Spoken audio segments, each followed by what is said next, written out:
हाय students, नमस्कार। मैं Manohar Kumar origin physics class Hilsa से क्लास 11 के लिए चैप्टर नंबर 10 से कुछ टॉपिक लेकर आए हैं। चैप्टर नंबर 10 है तरलों के यांत्रिक गुण। इससे संबंधित जितने भी पार्ट्स हैं सबको हम बारी बारी से देखते हैं कि तरल के रूप में हम लोग कहाँ पे कौन कौन सा गुण जानते हैं तरल का, उसके बारे में अध्ययन करेंगे। सबसे पहले हम लोग परिचय जानेंगे कि तरल का क्या परिचय है, हम किसको तरल कह सकते हैं, किसको हम लोग तरल नहीं कह सकते हैं, तरल की कितनी अवस्थाएं होती है, तरल का क्या क्या रोल होता है।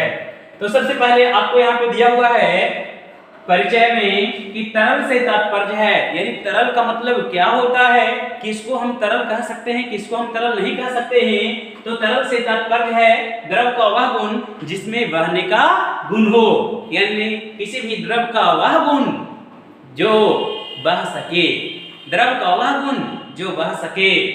जैसे कि द्रव 3 अवस्था में पाया जाता है या द्रव का 3 रूप होता है, ठोस, द्रव और गैस। द्रव 3 रूपों में मिलता है हमें, ठोस के रूप में जिसको हम लोग बर्फ कहते हैं, द्रव यानी पानी के रूप में, गैस यानी वाष्प के रूप में हमें मिलता है। तो हम कह सकते हैं कि द्रव 3 रूप में हम लोग देख पाते हैं द्रव को, और कहा कि द्रव की 2 अवस्थाएं ऐसी होती है जिसमें बहने का गुण पाया जाता है, जैसे कि द्रव एवं गैस है जिसमें बहने का गुण होता है।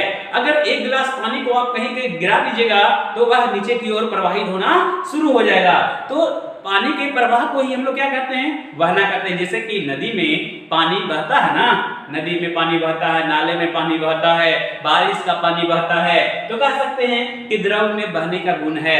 गैस में कैसे समझ सकते हैं कि बह सकते हैं, आप लोग बहुत सारे फिल्मों में गाने सुने होंगे, बहती हवा सा ओ, यानी धीरे धीरे से हवा बहती है। इस तरह के जो वर्ड हैं उसको देखकर हम समझ सकते हैं कि हवा बहती है, यानी हवा क्या है, हवा भी गैस है, गैसों का मिश्रण है। तो हवा जब बहती है तो कह सकते हैं कि यहाँ पे द्रव और गैस है जो क्या है, उसमें बहने का गुण पाया जाता है।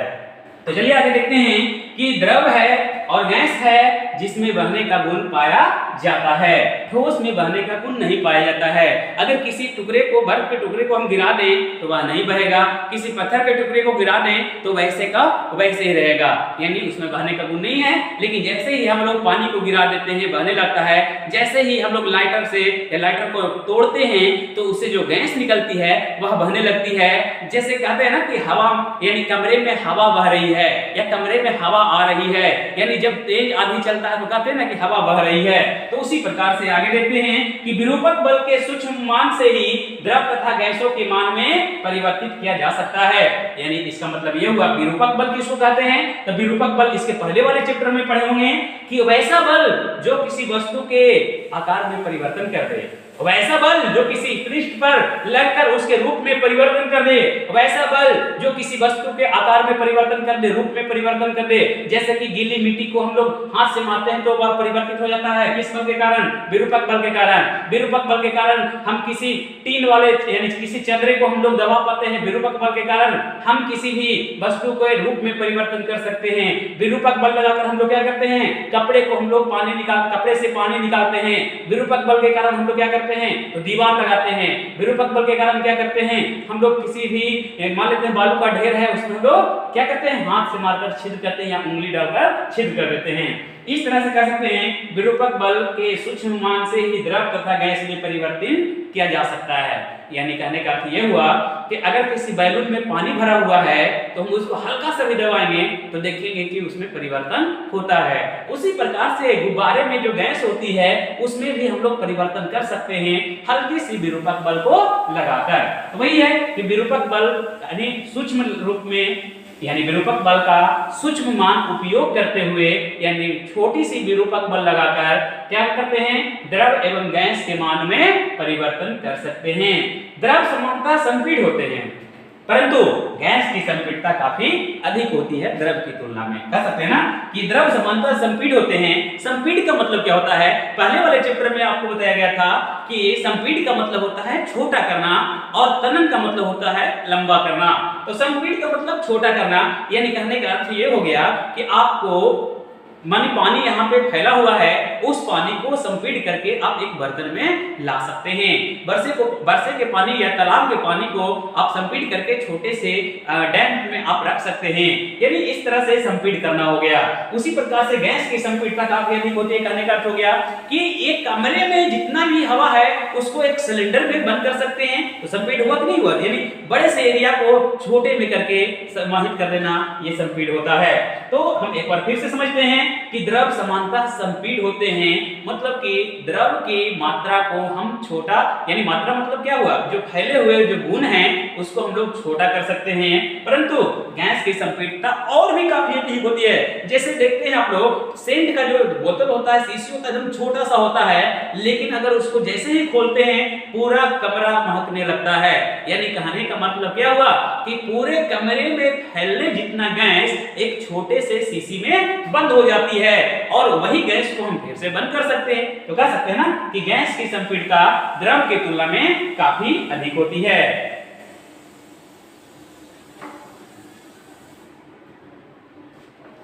सेकंड आपका है नोट्स में दिया हुआ कि द्रव की ऊपरी सतह होता है, ठीक बात है। जैसे कि हम गिलास में देखते हैं, गिलास का आकृति बना लेता है, ऊपर में एक प्लेन होता है। ऐसा नहीं कि पानी ऐसा होता है, जब भी पानी होता है एक समतल सतह बनाता है, चाहे वह क्या हो, चाहे नदियों में हो, कुओं में हो, तालाबों में हो, बर्तन में हो, या किसी भी जगह पे पानी होगा तो एक लेयर बनाएगा नहीं। और हम देखते हैं कि गैस का ऊपरी लेयर या ऊपरी सतह नहीं होता है, अर्थात द्रव को आकार में रखा जा सकता है परंतु गैस को आकार नहीं दिया जा सकता है। द्रव को आकार दे सकते हैं परंतु गैस को आकार नहीं दे सकते हैं। हम बड़े से बर्तन में, तसले में, बड़े से बर्तन में, ड्रम में हम पानी को रखेंगे तो ड्रम जैसी आकृति उसमें बन जाती है, लेकिन गैस को हम लोग ड्रम में, लोटे में, गिलास में, बर्तन में हम नहीं रख सकते हैं। उसको काफी उच्च प्रेशर के द्वारा उसको सिलेंडर में रख सकते हैं। तो इस तरह से आगे का पॉइंट है, द्रव का आकार निश्चित नहीं होता है परंतु आयतन निश्चित होता है। क्यों नहीं हो सकता ऐसा?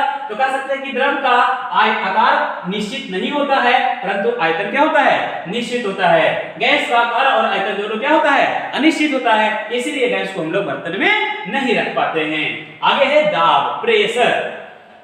तो कह रहा है प्रेशर किसे कहते हैं, तो किसी पृष्ठ के अभिलंबवत, मान लेते हैं कि एक किताब हम लेते हैं, ये किताब है तो इसका एक पृष्ठ है, एक पृष्ठ, दो पृष्ठ, तीन पृष्ठ, इस तरह से हम लोग काउंट करते हैं ना, और इससे मिलकर हमारा क्या बना हुआ है, किताब बना हुआ है। तो कह रहा है किसी पृष्ठ, ये पृष्ठ है और इसके अभिलंबवत, अभिलंबवत का मतलब 90 डिग्री के साथ बल लग रहा है, उसी को हम अभिलंबवत कहते हैं। तो किसी पृष्ठ के अभिलंबवत, किसी पृष्ठ के अभिलंबवत जो लगने वाले बल होते हैं एवं उसके क्षेत्रफल, ये पृष्ठ है तो इसका क्षेत्रफल भी होगा ना, उसके क्षेत्रफल के अनुपात को ही हम लोग क्या कहते हैं, दाब कहते हैं। चलिए एक बार फिर से, किसी पृष्ठ के अभिलंबवत लगने वाले बल एवं उसके क्षेत्रफल के अनुपात को, किसका क्षेत्रफल, तो उस पृष्ठ का क्षेत्रफल, उन दोनों के अनुपात को ही हम दाब कहते हैं। एक चीज और जानते हैं यहाँ पे कि अगर पृष्ठ छोटा है तो दाब कम लगेगा, अगर पृष्ठ बड़ा है तो दाब ज्यादा लगेगा। जैसे कि हम दीवार के ऊपर दाब लगाते हैं तो क्यों नहीं दबता है, क्योंकि दीवार का पृष्ठ क्या है, बड़ा है, दीवार ज्यादा हार्ड है, इसलिए वह नहीं दबता है। जैसे छोटे से वस्तु को हम बहुत ही आसानी से कम बल के द्वारा दबा लेते हैं, लेकिन बड़े से आकृति को हम लोग नहीं दबा पाते हैं। तो चलिए एक बार फिर से, किसी पृष्ठ के अभिलंबवत लगने वाले बल एवं उस पृष्ठ के क्षेत्रफल के अनुपात को दाब कहते हैं। दाब एक अदिश राशि है, दाब एक अदिश राशि है। दाब को P द्वारा सूचित किया जा सकता है, दाब को P द्वारा सूचित करते हैं। दाब एक अदिश राशि है, दाब बराबर अभिलंबवत बल बटा पृष्ठ का क्षेत्रफल होता है। यानी दाब को हम P लिख रहे हैं, अभिलंबवत बल को F लिख रहे हैं और पृष्ठ का क्षेत्रफल को A कहते हैं। तो इस तरह से P बराबर F बटा A भी कह सकते हैं। चलिए आगे,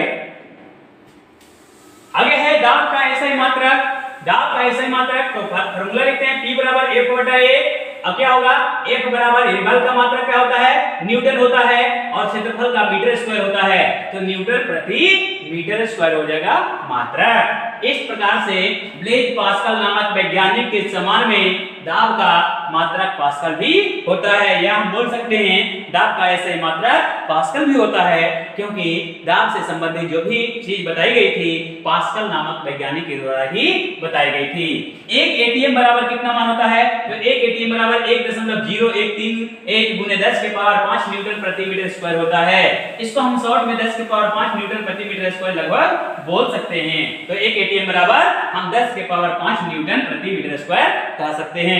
आगे है घनत्व डेंसिटी। घनत्व को हम लोग कैसे डिनोट कर सकते हैं? घनत्व का मतलब क्या होता है? किसी वस्तु के अंदर उपस्थित अणुओं के बीच क्या होता है? पास या तो दूरी को ही हम लोग क्या कहते हैं? घनत्व कहते हैं। किसी वस्तु के अंदर उपस्थित अणुओं के बीच की दूरी या तो नजदीक या तो दूर। यह अगर नजदीक है तो घनत्व ज्यादा है और दूर है तो घनत्व कम है। उसी तरह से समझते हैं किसी पदार्थ के 1 मीटर क्यूब आयतन, मान लेते हैं कोई पदार्थ है और वह 1 मीटर क्यूब आयतन के द्रव्यमान को घनत्व कहते हैं। किसी पदार्थ के 1 मीटर क्यूब आयतन के द्रव्यमान को ही क्या कहते हैं? घनत्व कहते हैं। दूसरा डेफिनेशन है घनत्व किसी पदार्थ के द्रव्यमान एवं आयतन के अनुपात को ही घनत्व कहते हैं। किसी पदार्थ के द्रव्यमान एवं आयतन के अनुपात को ही घनत्व कहा जाता है। ज्यादा फेमस आपका डेफिनेशन यही आता है, किसी पदार्थ के द्रव्यमान एवं आयतन के अनुपात को घनत्व कहा जाता है। घनत्व को रो द्वारा सूचित किया जाता है। घनत्व को रो द्वारा सूचित कर सकते हैं या किया जाता है। आगे है घनत्व बराबर द्रव्यमान बटा आयतन। घनत्व बराबर द्रव्यमान बटा आयतन, और घनत्व को हम रो कह रहे हैं। द्रव्यमान को क्या कहते हैं? मास। द्रव्यमान को मास, आयतन को क्या कहते हैं? भी। कह सकते हैं ना, द्रव्यमान को हम मास कहते हैं, एम कहते हैं, और आयतन को भी कहते हैं। घनत्व का ऐसा ही मात्रक क्या होता है? तो रो बराबर मास को क्या कहते हैं? केजी, आयतन को क्या कहते हैं? Metre cube. तो क्या हो जाएगा? केजी प्रति मीटर क्यूब इसका मात्रक होता है। घनत्व का मात्रक क्या होगा? केजी प्रति मीटर क्यूब होता है। घनत्व का विमीय सूत्र क्या होता है? तो कह सकते हैं कि यहाँ पर केजी है तो क्या हो जाएगा? द्रव्यमान है ना, तो द्रव्यमान को हम मास कह सकते हैं, और यहाँ पे क्षेत्र आयतन था, आयतन को हम एल क्यू भी लिख सकते हैं विमीय सूत्र में। क्या हो जाएगा? ml minus Q T minus T power 0 हो जाएगा, या इसको ml कितना लिख सकते हैं? ml माइनस क्यू लिख सकते हैं। ये हमारा क्या है? विमीय सूत्र है। घनत्व एक अदिश राशि है। घनत्व क्या है? एक अदिश राशि है। नोट में देखते हैं कि जब वस्तु का घनत्व ज्यादा होता है तो वह क्षेत्रफल कम लेता है। जब वस्तु का घनत्व, जैसे पत्थर है और ईंट है, अगर ईंट इतना आकृति का अगर एक पत्थर लेते हैं तो देखते हैं कि ईंट का वजन कम होता है, पत्थर का वजन ज्यादा होता है। क्यों? क्योंकि पत्थर का घनत्व ज्यादा होता है, पत्थर का जो अणु होता है, परमाणु होता है, वह पास पास सटे सटे होते हैं। इसलिए जैसे कि कह सकते हैं कोई क्लासरूम है, तो क्लासरूम में अगर 100 बच्चा है तो 100 बच्चा है यानी क्या है? 100 बच्चा एक क्लासरूम में है और उसी रूम में 50 बच्चा है, तो 100 बच्चे वाला क्लास का घनत्व क्या है? ज्यादा है। अगर 100 बच्चे में से 50 बच्चे चले जाएं तो घनत्व क्या हो गया? उस क्लास का कम हुआ। तो एरिया तो वही है लेकिन घनत्व वहां पे घट जाती है, यानी उसके अंदर का अणु। आगे है अपेक्षिक घनत्व। कह रहा है कि किसी पदार्थ के घनत्व तथा पानी के 4 डिग्री सेंटीग्रेड पर घनत्व के अनुपात को ही क्या कहते हैं? अपेक्षिक घनत्व कहते हैं। किसी पदार्थ के घनत्व तथा पानी के 4 डिग्री सेंटीग्रेड पर घनत्व के अनुपात को अपेक्षिक घनत्व कहा जाता है। अपेक्षिक घनत्व बराबर क्या होता है? तो किसी पदार्थ के घनत्व बटा 4 डिग्री सेंटीग्रेड पर घनत्व। अपेक्षिक घनत्व को एसर द्वारा सूचित किया जाता है, और एसर बराबर क्या बोल सकते हैं? पदार्थ का घनत्व बटा 4 डिग्री सेंटीग्रेड पर पानी का घनत्व। अब यहाँ पे एसर बराबर पदार्थ का घनत्व हम रो लिखते हैं, और यहाँ पे 4 डिग्री सेंटीग्रेड पर पानी का घनत्व बोलेंगे, क्योंकि हम लोग जानते हैं कि 4 डिग्री सेंटीग्रेड पर पानी का घनत्व क्या होता है? मैक्सिमम होता है, सबसे अधिक होता है। 4 डिग्री सेंटीग्रेड पर पानी का घनत्व अधिक होता है, और उस पदार्थ से अगर तुलना कर दिया जाए तो कह सकते हैं अपेक्षिक घनत्व बन जाता है। थैंक यू, धन्यवाद। कृपया वीडियो को लाइक एवं सब्सक्राइब जरूर करें। Thank you. जय हिंद।